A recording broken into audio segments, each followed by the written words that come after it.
बोलो सच्चे दरबार की जय हो, शेरा वाली मैया की जय हो। एक बहुत प्यारा सा देवी जी का गीत लेके आई हूँ।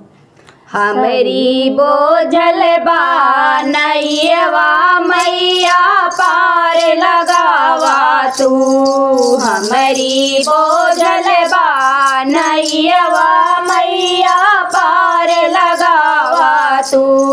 सबके तो नैया मैया पार लगायू, सबके तो नैया मैया पार लगायू। हमारी बीच भंवर में नैया मैया पार लगावा तू, हमारी बीच भंवर में नैया मैया पार लगावा तू। हमारी बोझल नैयवा मैया पार लगावा तू।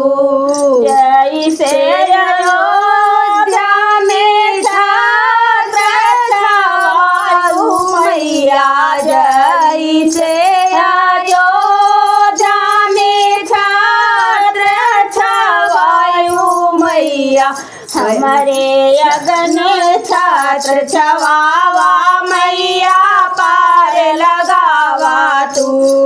हमारे अंगने छात्र छवावा मैया पार लगावा तू। हमारी बोझल नैयवा मैया पार लगावा तू। जैसे अयोध्या में दियाली पायु मैया, दियाली पायु हमरे अंगने बेदिली पावा मैया पार लगावा तू।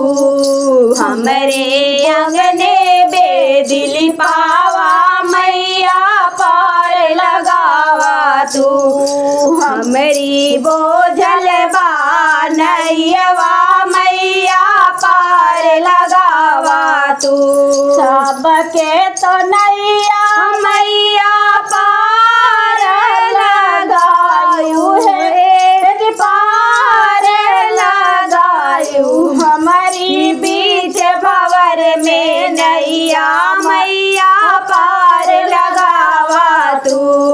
हमारी बीच भंवर में नैया मैया पार लगावा तू। जैसे अयोध्या में चौक पुरायु मैया, चौक पुरायु हमारे अंगने चौक पुरावा मैया पार लगावा तू।